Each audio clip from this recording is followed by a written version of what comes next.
Alf, welcome Hello. back. We are back with a gift of the gab. It is the dynamic duo. The dynamic duo are in the house. Well, I'm in a house. You're in a broom cupboard. No, I'm not. Everyone keeps thinking I'm in the broom cupboard. Well, in actual fact, I am. I'm sorry. I can't lie. What's your name? Harry Potter. Stick some I glasses don't on, know Harry how Potter. many times I get that. But listen, to be honest, I mean, that's where I get put. My wife just chucks me in here and gets rid of me, and that's what suits her. So underneath the stairs. That's right. Out of sight, out of mind. Yeah, absolutely. Exactly. I'll just drop them out there. That's it. Yeah. Good evening, for everybody who's joining. Reese, hello. Good evening. Neil from Down Under, one of our loyal watchers. Love you, man. Thanks for tuning in. Good morning to you. Wait a minute. It's 3:38 in the morning. Stay in bed, man. What's the matter with you? Stay in bed. I am still here. Sorry. Vinay, evening from Gothenburg or Guttenberg, from Sweden. I would say someone from Sweden in here. Yeah, Swedish. Vinny, I didn't know you were from Gothenburg. I have good friends that live in. Hope I'm pronouncing this okay, Vinny. Barros. I've been over there a few times. Love it. And that. So I say, hey, hur mår du? Jag heter Anthony. Anthony. Yeah. Anyway, we are here for a gift to the gab. And when you say goodbye, hey, doll.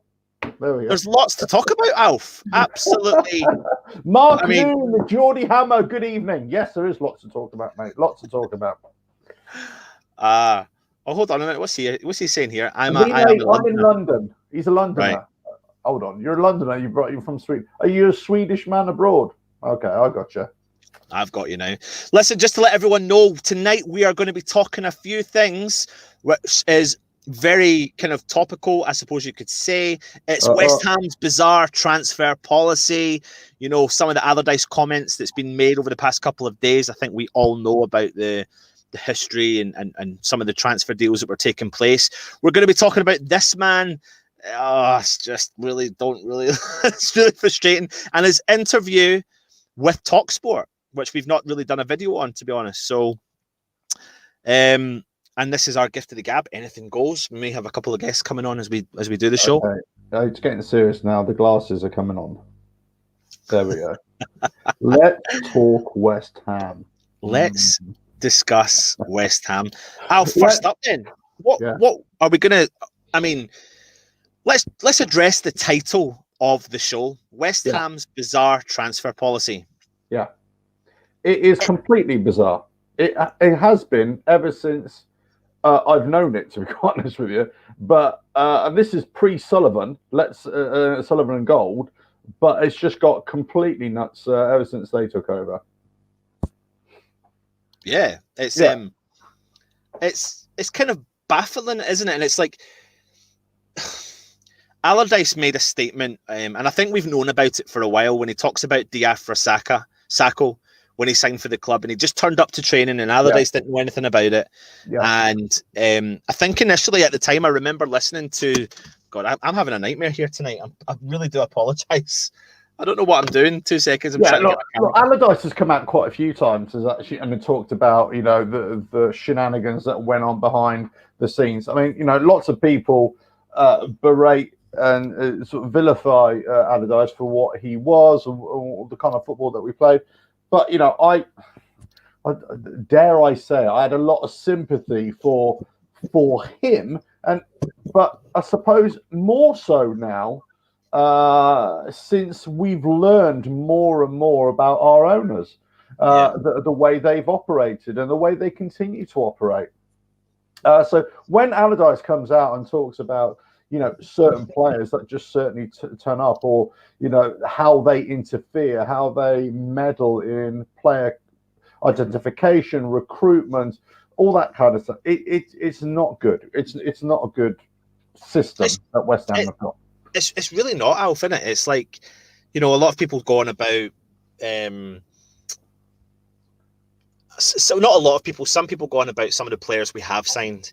And if we go slightly into maybe Sullivan's interview with Jim White, his best pal on Talksport, they talk a lot about the players that or some of the players that Sullivan, or the last two players that he had an involvement with in signing, and that was Issa Diop and Fabianski. And first and foremost, he's the one that's come to the manager, right? I don't mind. I don't mind if an owner sees an opportunity and comes to the manager and says, "We've lost Anton. I don't know what's happened to him." I keep on losing you, and I don't know why. I don't know what's going on. Can you see me? Can you hear me? I can see you. Can you hear me? Just about. Sorry, everybody. We're having some technical problems here. It's either the internet or something. Can you hear me okay? Just about now, yes. Carry on talking. Yep. You were making a point. No, stop. Hold that thought. Brian Cox, good evening. Football with Brownie, good evening. Gary Page, good evening. We'll get on to that point in a minute, Gary. Happy Hammer 82. Gary Page, good evening again. That's it. Right. Anton, over to you. Go. Am I clear? Am I crystal clear? Okay, just about. You might not be talking sense, but you're crystal clear. So he's talking a lot about the players that he's been involved with, and I don't mind an owner coming to the manager and saying, listen, we've got an opportunity in this player. What do you think, as long as the manager decides at the end of the day? And I think Bilic mentioned that Sullivan came to him about a player at Marseille at the time, and it was Dimitri Payet, and instantly Bilic said, yes, take the guy. So it was Bilic's decision, albeit Sullivan brought him to the attention. The problem I've got with the whole scenario is when, say, Sullivan speaks out like he did the day after the last game ever at Upton Park, and he made the following statement: West Ham to spend up to £30 million on a top-class striker, says David Sullivan. As you can see, the 28th of May, 2016. And that player we found out to be was Alexandre Lacazette, who then went on to sign for Arsenal. Now, this is my point. And, you know, I was listening to Talksport yesterday, Alf. I was listening to it, and I was doing a bit of the bathroom, and I heard a bit of the interview, and Jim White kept coming on and going, you know, they are working hard. They are trying to defend. He was trying to defend the board ever so slightly, but my point is that you've went out and spent, say, £40 million on Haller, when that £40 million should have been invested. 3 years previous. And that's where my issue comes in. You are saying that you're going to go and sign these players, but you held back. I think they were £1 million or £2 million out of making that deal cross the line. But they didn't actually do the deal. They didn't get the deal done. And what would have happened, Alf, if they had signed Lacazette? Would that have had a knock-on effect? Would we have brought in the quality player that West Ham were looking for to have the knock-on effect to make further signings? And then, you know, other players like maybe Batshuayi, who turned us down, would have looked at West Ham and gone, well, hold on a second. You've just went and signed one of the top strikers in Europe, Lacazette. I'll sign for you. But instead, we ended up with Gökhan Tor, Nordveit, to name a few. And listen, we've got our first guest coming on. We're bringing him in? Well, bring him in. Bring him in. Go on. Here he is, the man, the myth, the legend. It's Jim. How are you, Jim? Hello, guys. Hello, Alf. How are you, son? All right. Hello, Tom. Yeah, very well. Very well, thank you. Good. For everyone that's watching, this is my dad. His name is Jim. All right, Jim. Love the flag in the background. I love that. Do you like it? It's good, isn't it? Can you see it all right, though? I don't know. Lovely. Good man. Good man. Okay. How's everything? How's everything with you two tonight? We're doing well. We're talking about Mr. Sullivan. Yeah, what we should have been talking about was changing that cover that you had on the Harley the other day. I was watching you doing the cover, changing the cover. It was good. I didn't know about that. You know, when you were saying about the to do with the Kentucky. Dad, do you know we're live on a West Ham? We're live on a West Ham YouTube channel, Dad. I know we can talk Harleys as well.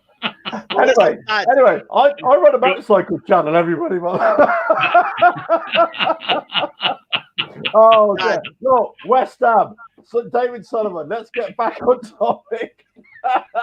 Right. What's he done, guys? I don't know what he's done. What's he done, David Sullivan? What hasn't he done? What hasn't he done?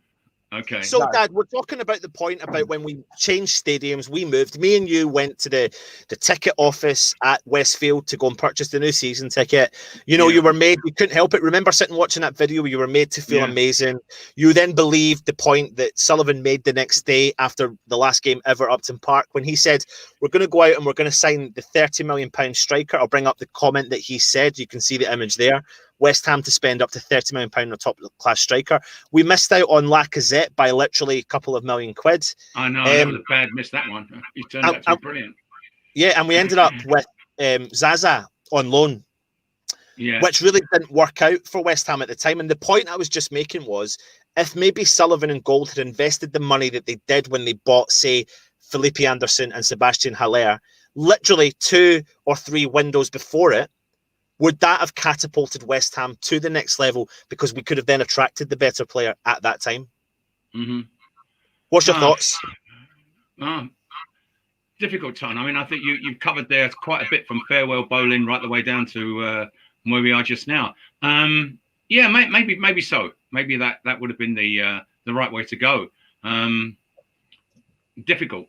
It's very difficult to make a judgment on that, I think. But you've been obviously a West Ham fan for a long time, Dan. You've seen many owners come and go. Yeah. I mean, if you are, how do you relate this ownership? And I know you don't get a huge amount of involvement with this ownership, but you've been there through previous tough times as a West Ham fan with ownerships. Yeah. How do you compare it, if you really can try and compare it? Right, it's difficult to compare. I mean, these guys are just pure businessmen. When you saw them, how they worked out at Birmingham, the way they did their business there, I think coming in and taking us over, it was either going to be for the strategy I think they had was really, is the end of the day, to sell it if they could, and just make the money from it. That's what I honestly feel. Cameron Brady at the time was the one who was mainly in the front of the Birmingham board. She was doing quite a bit of stuff there. So when she made those promises about season ticket prices and all things like that, I think that did give a lot of people, some good feeling towards the Olympic Stadium. To be fair, some of the prices that they issued out were pretty good compared with what we were paying at Upton Park. But I go back to when I can go back to when our board was the stingiest board you would never ever think about. I go back in times we didn't want to spend anything on anybody ever. There was a bit of that. But on the other side of that, we brought through all the academy players. So we had the likes of all the boys coming up, the Joe Coles and all that, all coming through. They were all there. The Bobby Moores, they were all coming from the academy. And I think that was the difference there. Although we weren't spending money, we were putting a lot of effort into training young guys, bringing them on. The sort of things that you guys have been saying about, like bringing the young guys, give them a chance. Don't bring them on with only 5 minutes to go. Give them a shot at it, even in the Caribou Cup or things like that. And a couple of these boys have shown up to be quite good since they've come out and had a chance. Yeah. So I think this board, comparing boards, I would say this board is very much on the what they want for themselves.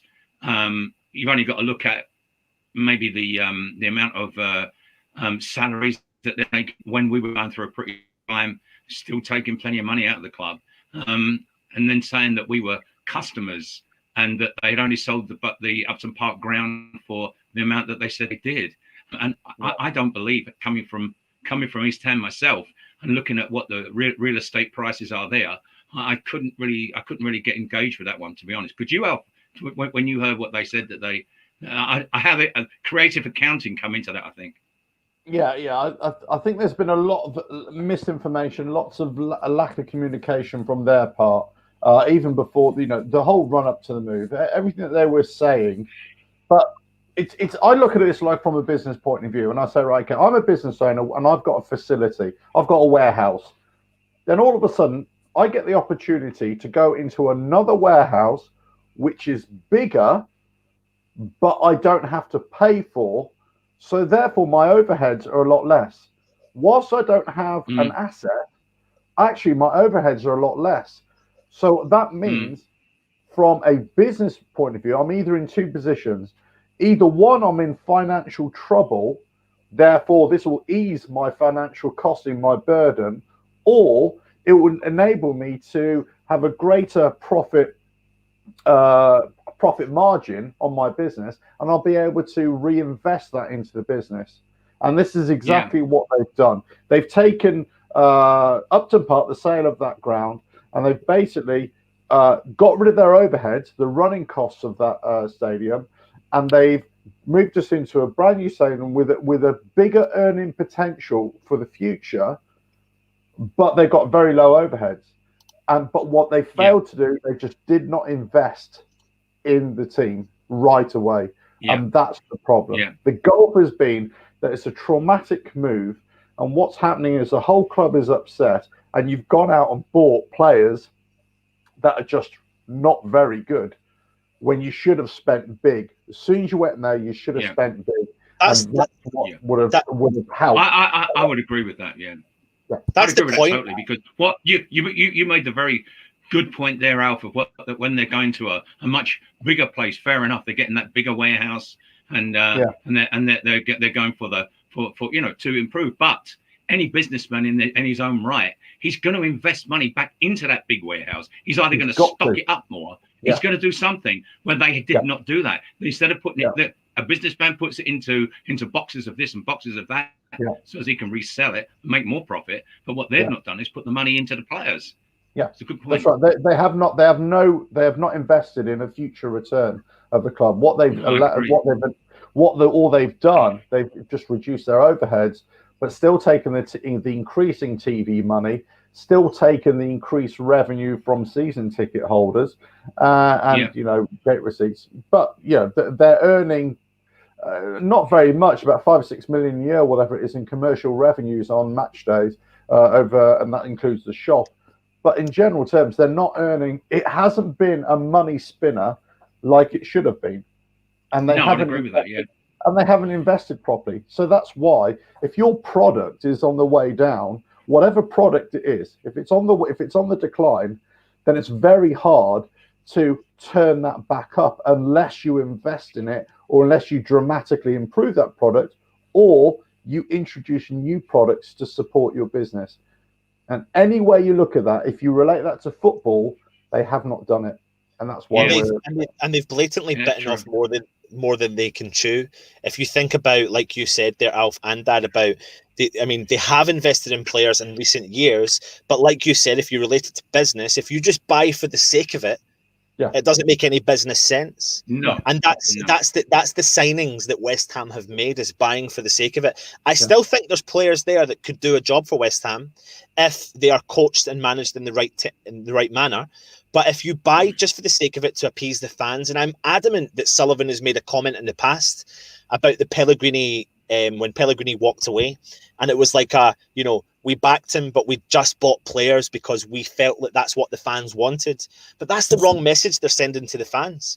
The message should be, we're buying the player that fits the right position because that's what we need. If you look at a lot of other teams that are currently out there buying, a bit for the reason that Leicester, for example, are so successful, is because they see what their weakness is within that side or that squad, and they then bring someone in who adds value to that squad, and then they bounce on from there. Where West Ham are the complete opposite. It's like, we promised you the £30 million striker, but I tell you what, we promised you the £30 million striker back in 2016, but you'll get him in 2019. Yeah. But that's too late. Yeah. That's too late, in my opinion. And that's where West Ham have really faltered. And that was the moment, I think I said that to you, Dad, as well. That was the moment I went, something's not right here. When we ended up playing with Zaza, because we had an opportunity. How many times can we talk about it? The last season at Upton Park, we just missed out on a Champions League spot by the last game. Yeah. The last game of the season. We had Dimitri Payet, one of the best players, quite possibly in the world at that time, playing in the Premier League. People were sniffing about him. He was like gold dust. He was then making Lanzini play like he was a world beater. And we had players that were on the up. There was the opportunity and there was the momentum. That was the opportunity for West Ham. And it's a bit like in business, as you both have said, we needed to take advantage of that opportunity and we didn't. The thing is, if you look in business... Sorry, after you are. No, after you, Jim, please. No, I was going to say, when you're talking about the business, it's like, for example, if you run a machine shop in any way, shape or form, you're looking for the next automated machine. You're looking for something that's going to improve production, things like that. And that's what they've not done. If you relate business to that, they've not looked for that new machine, that new dynamic to bring in. They've not done that. And as you said, really, they've appeased the fans with perhaps a few signings. I mean, we've got to give. Well, I have to give Moyes credit for a couple of the signings he made there. They were quite good. But I know. But Yep. We're just not looking to, like, for example, in business, you're looking to increase, you're looking to invest back in, you want the business to do better, you want it to thrive. And as Alf said there, that they had that stadium just for a rental situation, leased very, very low. They could have done that. And if they also had the opportunity, if you remember, guys, to buy the stadium. I think it was 123 million, I think it was. They had the opportunity to do that. I wondered at that time, I thought it might have been a good investment. But on the other hand, other people might think it was better to rent. But then put the money back in if you're renting, invest. Yeah, well, I mean, when I was mascot back in '96, Dad, you came with me. We walked around the stadium. Peter Story was the one that done the tour for us, and he spoke to us at the time about saying the development on the East Stand. They did eventually get the confirmation that they could do the development on the East Stand, but at the time in '96, they didn't have the confirmation they could do it because of the bus station. But when they had it in their minds all along that if they came to West Ham, the London Olympics were already awarded, that the stadium move was going to take place, and they probably were going to get it. But something I didn't know was that they received some of the money up front from the moment they were awarded the stadium. Well, I mean, they sold Upton Park. Sorry, the money they received from selling Upton Park, they received that money before, like years before they moved. So a lot of that money was invested. And then, you think about, it is rumours, but West Ham are linked to a player today from St Etienne, Fofana, who have done a transfer show on, so make sure you check it out. Mm-hmm. That apparently they're going to do instalments. I heard that. Of, is it 6 million? 6 payments. 6 payments, I think. Yeah. Just talk to me about cash flow then. I don't know. Well, if you listen to that, there's no cash in the bank at all when you listen to that. If they're going to do 6 payments, it's something like if you buy something expensive on Amazon or something, they do offer you the ability to pay 3 installments on it. But this is a football club. I mean, I don't think they've paid. They've still got money to pay for other players still. I mean, what was the other one last week? Did they not pay money towards the Seb Haller deal, Ralph? I think they did, didn't they? Yeah. I mean, it beggars belief, actually. Where if lots of fans were, they're shouting, where's all the money gone? Lies, lies, lies. All this kind of stuff. But it does beg a belief why we're in this kind of financial situation where we're in a unique position from moving to the London Stadium with such low overheads. But you still, up until the coronavirus, but every club in the land, obviously it's big news right now that a lot of clubs might just go to the wall now because they won't be able to survive this if it can go through to winter next year, not allowing fans back into stadiums. But why is it with such low overhead that you're still struggling to invest in players, invest in the business? And Sullivan especially, but Gold as well, they do like to poke the fire and they do like to blame, previous managers for all their ills. But, and we could sit here all night and talk about Pellegrini. He spent all this money on players and he couldn't get them to work. But the fact of the matter is that you are in charge of a corporation. You might not know all the intricacies of exactly, what each department should do and how it should do it, especially as a big corporation level. But you employ somebody as a manager to do it. But that doesn't mean you give them free rein on the big decisions, especially when you're talking about 20, 30, 40 million pound investments. You rely on that person to come to you and say, this is a player that we need. Or you as an owner, you say, look, hey, I've just seen this guy on TV. What about it? That's a communication that you have between the two. Unfortunately, that hasn't happened. That hasn't been happening for a long time. And David Moyes identified this in his first time round. He said your recruitment system, your scouting system, your target acquisition, if you like, is completely skewed here. Yeah. So one of the big failings that the Gold and Sullivan have done, the first time we had Moyes, whether we like him or not, we should have stuck with him. We should not have swapped so easily. And this is probably why they're a bit reluctant to get rid of him now, to say, actually, we need to see this out a little bit. And maybe we need to, address what's going on behind. I've said this time and time again, they may be good at running magazine shops or, investing in property portfolios or running sex shops or whatever, but they are not competent at running football clubs. They're just, there's a key word there. They're not competent because of where West Ham are, but they are still in their mindsets and would walk away from West Ham in a good situation. So as businessmen, they've done the right thing for them, but that's not what they should have bought the club for. And maybe we should have known that from the start. You know, we've got some people that have been on the show that have said they've clocked that from the start, but I was completely, you know, Dad, you've taught me everything in my life about being a salesman, I suppose you could say. And they've sold us down this river of just, and we all believed it. Like, you believed it. Alf, I did. I know you said you had some reservations, but. Well, when I watched the video, like he was saying at Westfield, and I thought, oh my God, that's brilliant. You know, I mean, you were ready to sign on the dotted line there and then, which I did. And they did. They sold that easily to us as a customer, as they say, as they call us now, we're customers. They did sell it to us.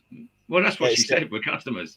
Yeah, absolutely. The thing is, whether you agreed with it or not, the thing is, lots of people went for the ride because not only just the promises, but they thought, actually, hold on a minute, we can go from this point, mid-30s, 1,000 capacity to 60-odd thousand capacity. Hold on, we could be fighting for Europe here. Hold on, we could be doing this. We could have big investment, all these kind of things.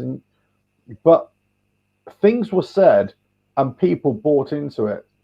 And the problem is when they didn't deliver on that, when the team didn't perform, and it didn't perform because it was in such disarray because of lack of investment, proper investment, that's when it started to spiral out of control very quickly. And then, people can harp on about, the stadium is this and we can't, popcorn and all that kind of stuff. That is all a side issue. That is all, that's irrelevant, really. What is the most relevant is actually how they're running the club behind the scenes and what's actually happening on the pitch. And what's happened behind the scenes has been a travesty, basically. And what's happened on the pitch has been farcical for the last 4 years. Yeah. And that's why we're in the position we are every season. We're fighting relegation. Yeah. 100%. For anyone that's watching, we are live. Please keep your comments coming in.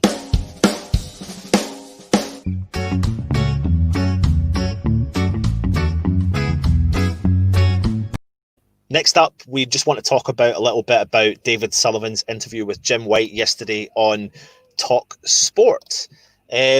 So he obviously came on to Talksport, and Jim White, I've not got anything massively against Jim White, to be honest. I've always enjoyed him on Sky Sports, and I know their job is to potentially get the fans to call in. I'm very aware of that. That's what they want to do. They want to say borderline controversial comments to make the fans call in, etc. But they decided to bring David Sullivan on for a chit chat yesterday, and at the end of it, Jim White kind of sat there and said, "Listen, he's going home. He's working 24/7 on deals, trying to bring in as many players as he possibly can, etc."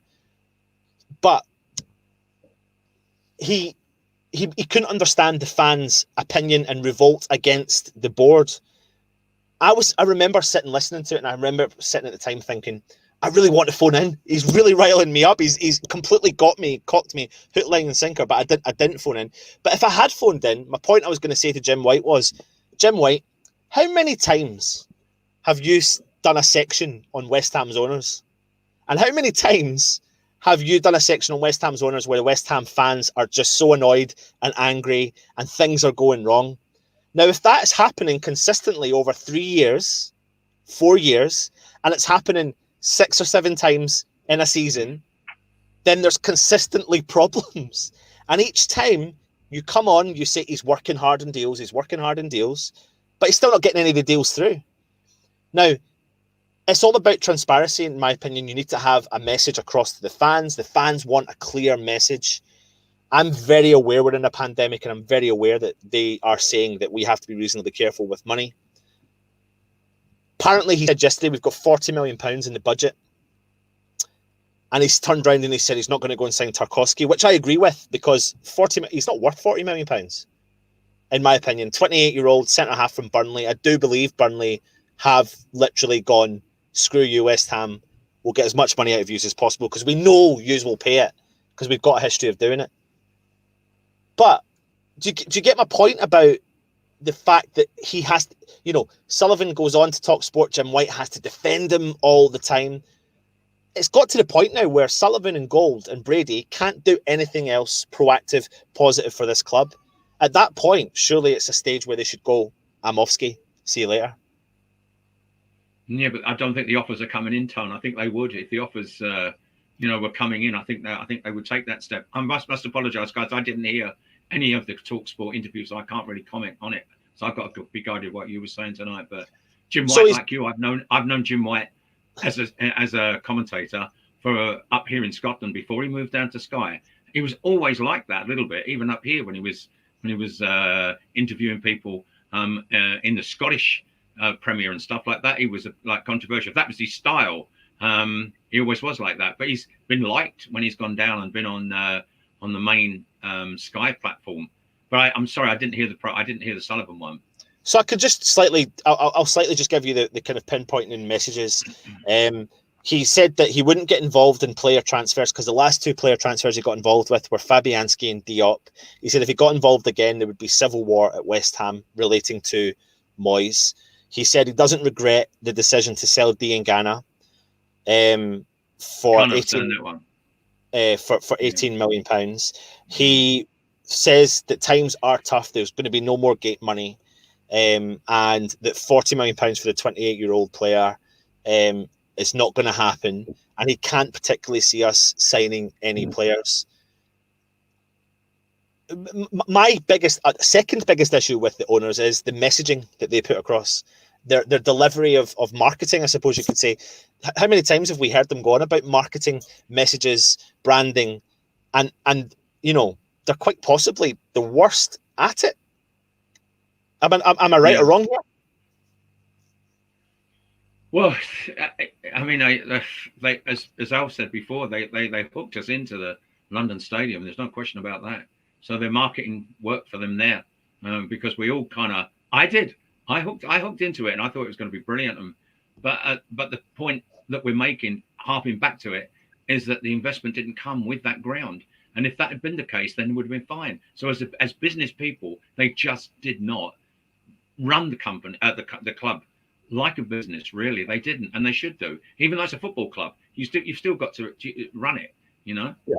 I mean, I looked at the when you think we've been to Manchester City a couple of times on away games, and you look what they've done there. I know that the amount of money came in there was fantastic. The amount of what they've done in and around the stadium. When you mentioned their Upton Park, when you think in and around the stadium at City, when they've just been fantastic. You know that they've developed the community. They've got everybody coming on board. They've got basketball. They've got this and that. And the next thing, all around City is edged and populated with local community being involved, as the Leicester team did. If you think he was a brilliant governor, the Leicester governor, and they went from strength to strength with that. We haven't, for someone like Gold, who comes from the same town as me, comes from East Ham, and you'd have thought that there'd have been a little bit more engagement with the fans. Yes, there was a. What I'm trying to say, I suppose, is that I would love to have seen the development of Upton Park, and I think that would have been a brilliant development, and I think they could have overcome the bus thing, although that bus thing's been there for donkey's years about the buses. It was overcome though eventually, yeah. Yeah, it was overcome. But as Alf said, that the attraction of the Olympic Stadium, the fact that it was in 2012, it was on the world stage, and then we go to get the ground for a rental that's pretty good. Then that's why everybody signed up to it. We all thought it was going to be brilliant, I think, but the investment didn't come. So the stadium's there, the investment's not there, and that's where we find ourselves. It does really leave ourselves with where does it leave us, really, Alf? To be honest. Well, I mean, I just wanted to quickly talk about the Upton Park redevelopment. First of all, their argument for reinforcing the move was that they could not redevelop the site. But the problem is, what they failed to tell the fans, or I'm sure lots of fans know this, I'm sure most fans know this, actually, they were talking about old news. They were talking about old approvals, because what happened was that they'd gone in for this about 4 or 5 years previously, and it was all said, no, you can't do that. You can only extend a little bit, because there was surrounding buildings and surrounding architecture around the stadium. But actually, all of that went afterwards. In the sort of 2 years prior to the final decision being made, a lot of that went out of the way. It's just they didn't go back in and reapply for that new development. All their focus was on the London Stadium. So that's why we moved. And this is one of my big reasons for not moving at the time. I say we can redevelop it. We don't need to move.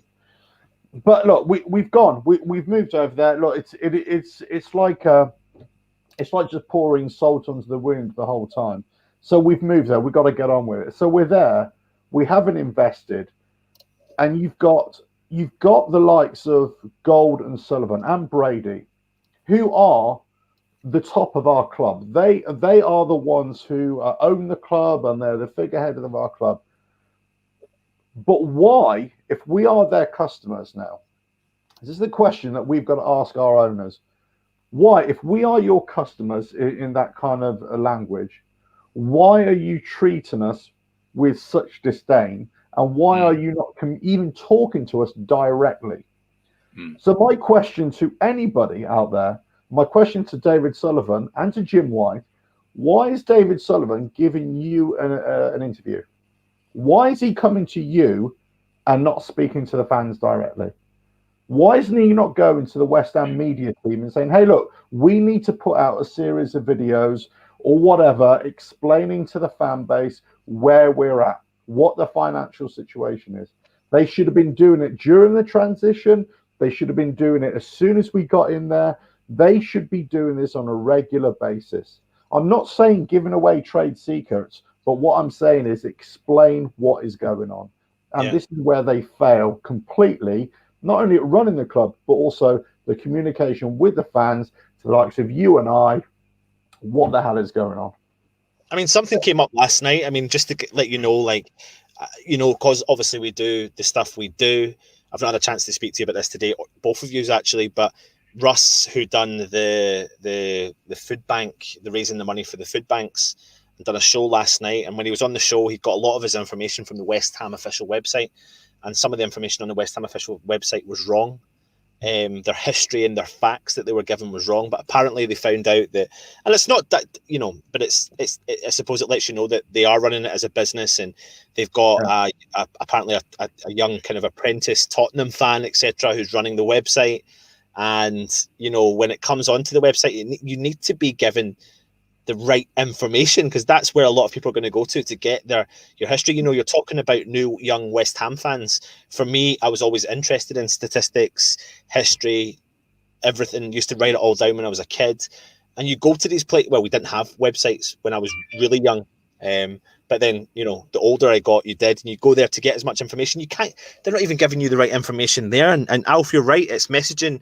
It's the transparency between the board. And when they do put the messaging out and they state that they're being open and honest with the fans, it's a pass the blame kind of message, which isn't the right thing that we really want to see. I don't want to come across like I'm being all, I hate the board, when I really actually genuinely do. I'm trying to make this kind of like from a both point of view, but it's really tough to have a two-sided opinion. And the only time I sometimes think you can is when you bring in someone like Dad, who's been there, done that, wore the T-shirt with old owners who didn't want to spend a single penny. But Dad, you mentioned that they knew how to run the club. Well, not knew how to run the club, but they brought through the younger players and gave them an opportunity. That was their strategy. Yeah, that was their strategy, to do that. And do you know what? We had such a brilliant dearth of young players. It worked. That's why it worked. Because we had so many there and we encouraged it in, so they didn't have to spend money. But they were very reluctant to spend. And although we're talking in today's situation, when I was, younger, and I looked at some of the statements by the board then, it was on the cheap all the time, And we were compared with, at the time, we were compared, believe it or not, with I was there when Celtic came down and played the testimonial game with Bobby Moore, and Celtic's board at the time were getting exactly the same. And I think there was a link up between our board and Celtic, so where we had a couple of players that swapped and this and that and the next thing. But without any question of a doubt, the fans had the same kind of same typical type of attitude that we might have tonight towards the board. They had it then. This is not new. But what we're saying now is, in this generation, like you just said it, websites, social media, business, when we're going to a stadium and then and investing to build everything up, and then as Alf rightly said there, engaging with the fans. Why not do that? Why not give someone a chance? Why not bring them in to talk to them? It's all supposed to be about communication these days. I said when I first started writing about West Ham, and then when I first started doing the videos with you, Ant, as well, one of my biggest criticisms, I would talk about this regularly, is the West Ham website. Now, I'm not a professional web designer, but I've been working with building websites for a number of years. And so actually, if a little, amateur could see the problems here and could see how that should be improved, the interaction between somebody remotely looking at West Ham and looking at their gateway, their West Ham, their website, and say, well, actually, this is a load of rubbish. What is going on here? There's got to be a problem when an amateur is looking at your website and saying this is absolute rubbish. And it's exactly the same thing. You're supposed to be a professional outfit. You're supposed to be a professional club. And there's not a lot of professionalism in anything that is going on. To touch on your point, Jim, you're absolutely right. I can remember back in the day, growing up in the 70s and then 80s and obviously into the 90s as well. There were so many problems with owners and boards, and so many things that we kind of rallied against. The bond scheme. Oh, you can just go on. Brand, whatever. So there's lots of things that have been going on, and lots of shady deals that have been happening in the past as well. For sure, yeah. But we were always a club that most fans, whether we agreed with it or not, whether we liked the board or not, we knew that actually the reality is we're going to sell our best players, but we're going to keep on bringing through new players. And it was a circle. You say, right, okay, this is a circle. Sure. This is West Ham. I know what I am. I'm a West Ham fan. We've had a little bit of success in the 70s and early 80s.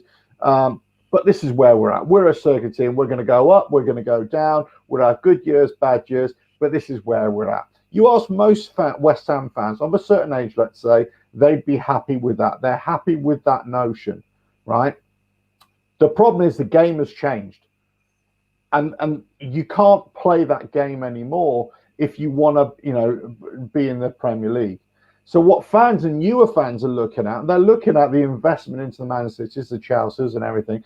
They say, actually, that investment has brought success. But we are a Premier League team, but we're not getting any success. In fact, we're getting nowhere near success. And in actual fact, we're not even spending money to get anywhere near it.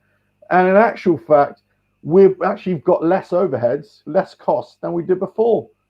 So that's where it all comes from. So actually, you got two generations: younger generation West Ham fans and older generation. But everybody's coming to the same conclusion. No matter what your past West Ham fan experience has been, so actually it's a totally different set of circumstances now, and we should be doing a lot better than we actually are. 100%, yeah. Dad, before we get into before we get into the comments, quick question for you, Dad. You went to the stadium, and there's a lot of fans or a lot of people are saying that this GSB out movement is a minority based upon social media. Now, as someone, I know you are on social media, but you're not active. You're not on every single day. No. From a point of view, looking in at West Ham, how do you see the way that the club, summarize how you see the club and where the owners are at and what your opinion is on that, and also your opinion on the stadium when you went? I think my opinion on the stadium was when I was hooked at Westfield, and then when they were asking me certain things about where I would like to sit and whatever like that. Very disappointed at first with the seat allocation, because that certainly didn't live up to what they were showing me and what they were talking to me about. So I didn't really enjoy that feature of the stadium when I went in. It was difficult, I suppose, for me as the older generation, very older generation, coming through the games and the teams that I've seen play. The stadium was, how can I say, like, I'd always lived with Upton Park, so naturally I was always going to feel part of Upton Park. So it was very difficult to go into a big stadium like that. But I did buy into it, and I thought maybe if we can get this stadium, just as Alf was saying, at reasonable cost, and then start building on that, and then developing it by investing. That's what I was hoping for. But if you strip that away and it doesn't happen, you're going to get a lot of maybe guys like me just saying, "Oh, I wish we'd have stayed where we were, and I wish we'd have developed it and stuff like that." Whereas they could have changed our mindset by doing the basic investment, but they didn't do that. So my feeling going forward is very similar to that. They haven't really, like when you're talking about the website. I don't often visit the website, but I agree with you. It's not as challenging. It's not an exciting website to look at. I mean, I'm not a website builder like what Alf said he is, but I still can look at a website and think, oh, that's engaging me a bit. So I think perhaps they've gone using that word that was used before. They are amateuristic in that way. Yeah. And where are you at with the board though? Looking at the board, I just feel I've never really thought much different. I just feel that they are just waiting. I think they are just waiting now for someone to come in. I really do believe that. So therefore they're gonna, if you really wanted to sell that club the way they do for millions and millions, they should put the investment in now, and that would reap. And somebody might come in and make us an offer.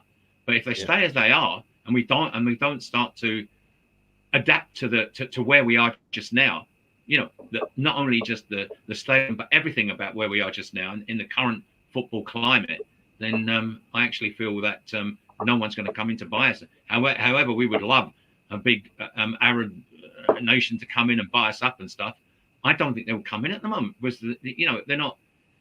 What's the incentive for someone to come in and buy just now? What do you think, Alf? What's the incentive? Is there an incentive to anybody to come in and buy?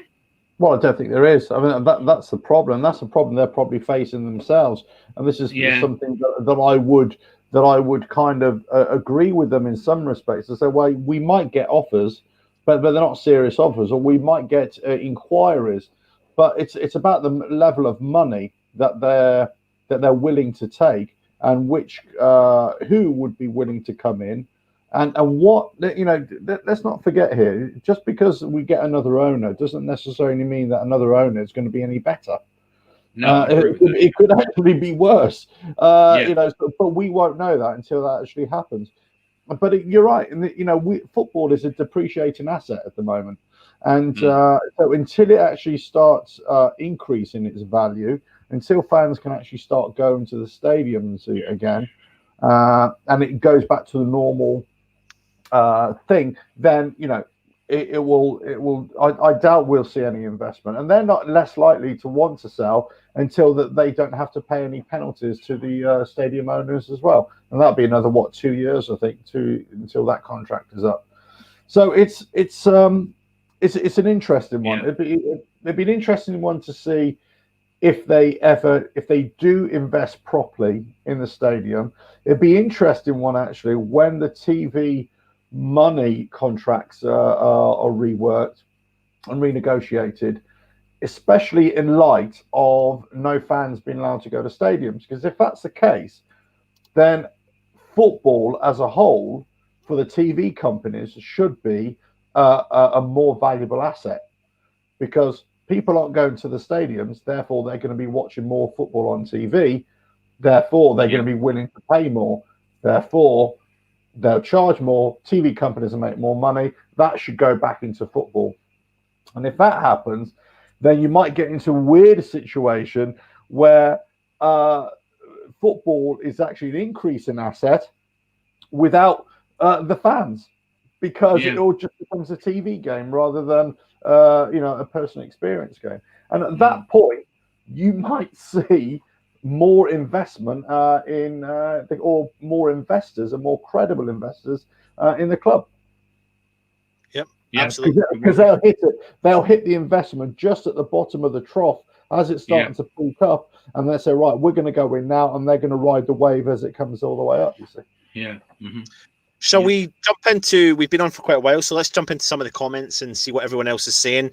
But I'll just jump straight into, we've said hi to most of the people, but Gary Page has said here, thoughts on Declan, as in Declan Rice signing a 5-year deal with Chelsea and told to keep quiet for now. I wonder if he suddenly doesn't play through injury. So just for anyone that's watching, there's been a rumour out saying that Chelsea are preparing a bid. There's an agent, I don't know if he's an Italian agent, reasonably credible, that has stated that Chelsea are preparing a bid and that Declan Rice has agreed personal terms with Chelsea, and it's now down to the clubs to negotiate, and they're keeping it all hush-hush.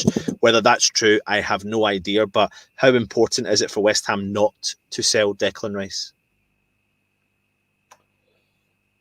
Over to you, Jim, on that one. All right. Well, I mean, it's, to me, it's just that he's. I look upon him as being the embodiment of how Bobby Moore was. You know, I do look at him like that, and I think he's just a wonderful player. And and I think that if we lose him, I think we're going to lose something in that team. There's no question about that.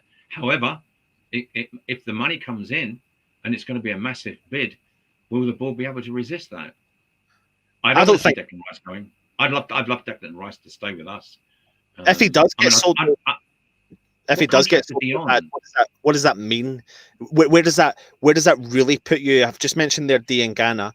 Now, if the board were to sell Declan Rice in this transfer window, what message is that given to the fans? Well, what we're doing then is we're selling our assets. That's what we're doing, and we're not investing it again. If for example, you know, you sold Declan Rice for a massive sum and then immediately went out and you strengthened in the areas that we needed, fair enough. Okay, I can see that. But what we've been talking about tonight is the non-investment. So how could we see whether they would do that? Selling for 60, 70 million, how much of that 70 million will be invested back in to the club in terms of the player structure? Yeah, absolutely. And also, how much time would they have to complete any signings as well? If this goes long into towards the end of the transfer window, when is that? Mid-October? I can't remember the actual closing date. Then they've got to be pretty quick to get in. The defenders or left back, right back, wherever they want to reinforce. I'm not sure they'll be able to do it. I'm not sure. No, I don't think they will. No. And then some of these clubs will be looking at us and thinking, well, we know what West Ham are about now. They've just got 70 million. Let's bump up the prices. Just what you were saying before there, Anthony, when you were saying about when we went for the Burnley boy, they just thought, oh, well, we can stick 50 million pound on him because West Ham really need a central defender.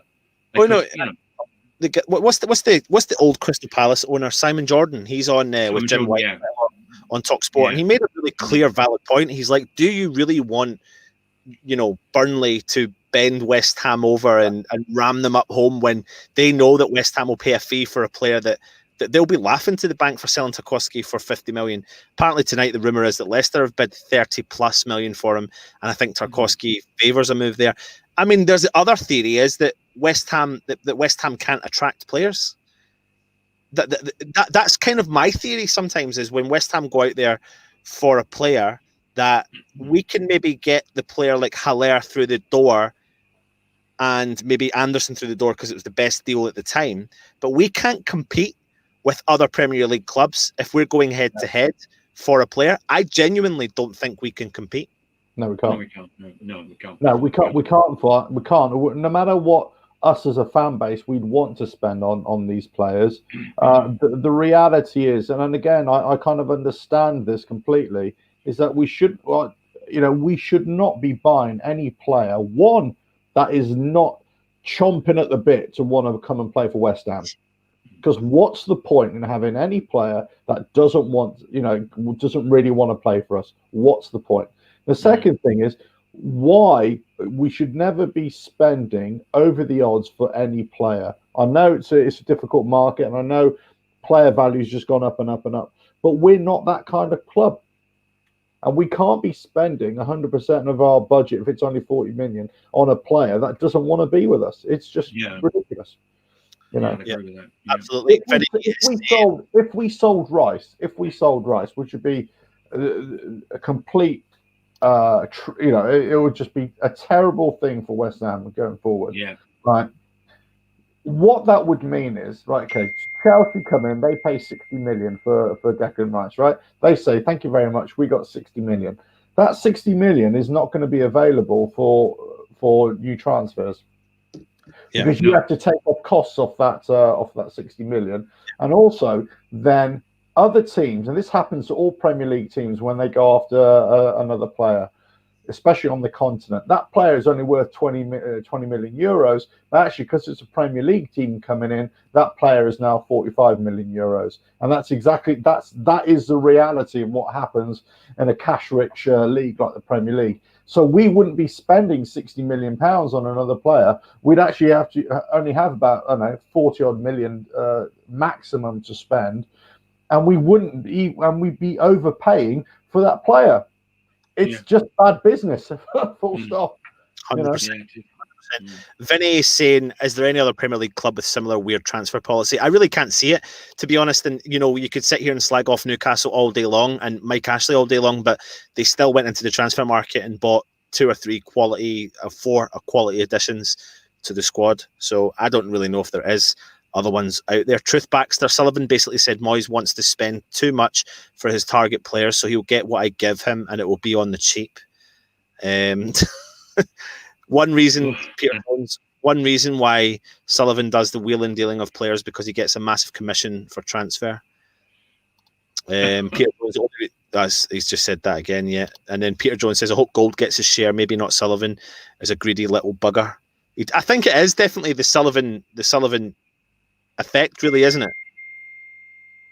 I think there's definitely a difference between the two in the way they hold themselves and the way they talk to fans and everything. There is, reportedly some kind of rift or disagreement within, the corridors of power at West Ham. But at the same time, they are of the same mold. They are. No matter if Sullivan has a greater pull in the club or not, they are still together. They are still, and all the three of them, and Brady as well, they are still making these decisions together. And it's, you can't look favourably on anything that they've done, unfortunately. No, you can't. Yeah, ombraphobia, hylophobia. We've been had by a couple of Wallies. I missed the old brown board. I mean, how many bad boards do we really want to discuss tonight? I'm not too sure if we want to keep going down that road. On the brown board, I remember the croquet. I was there with a mate of mine. I hadn't been for West Ham for years and years and years, and I went to a Southampton game in midweek, and I can't remember. This is years ago, right?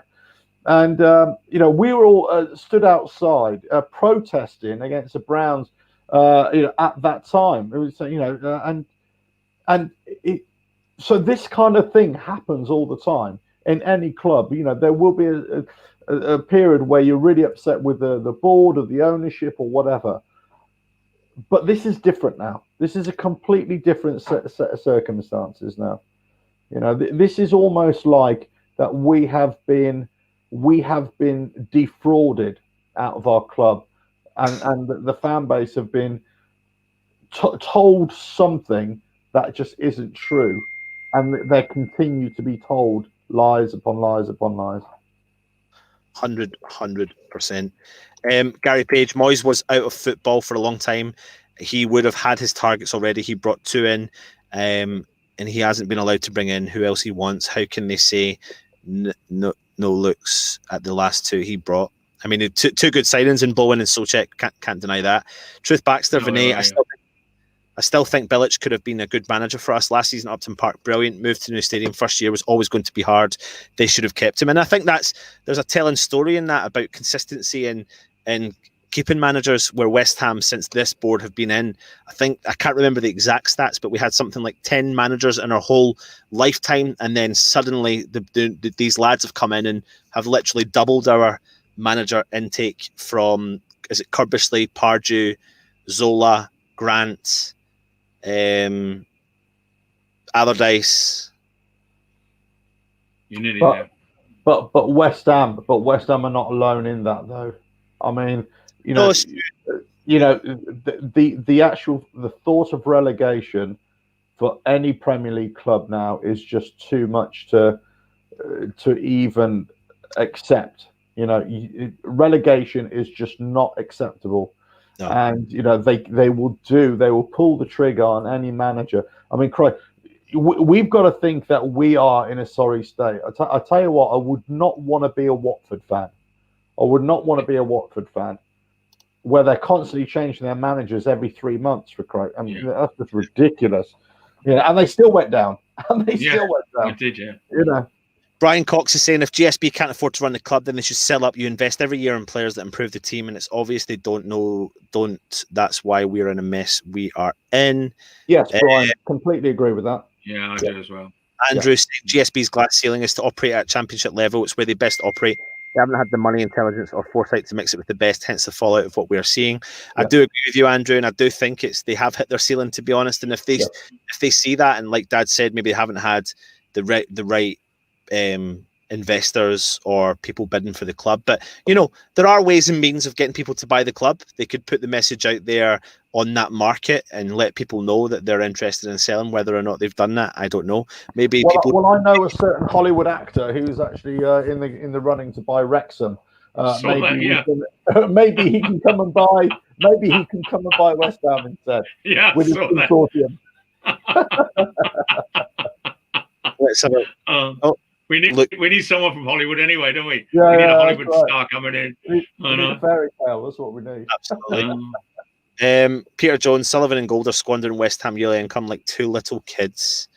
Victor Fenn, success to the owners will be to walk away making money. It's not the same success as the fans want. We want to win cups. Listen, this year could be our year, and what are the chances? It could be our year when we're not allowed in the stadiums.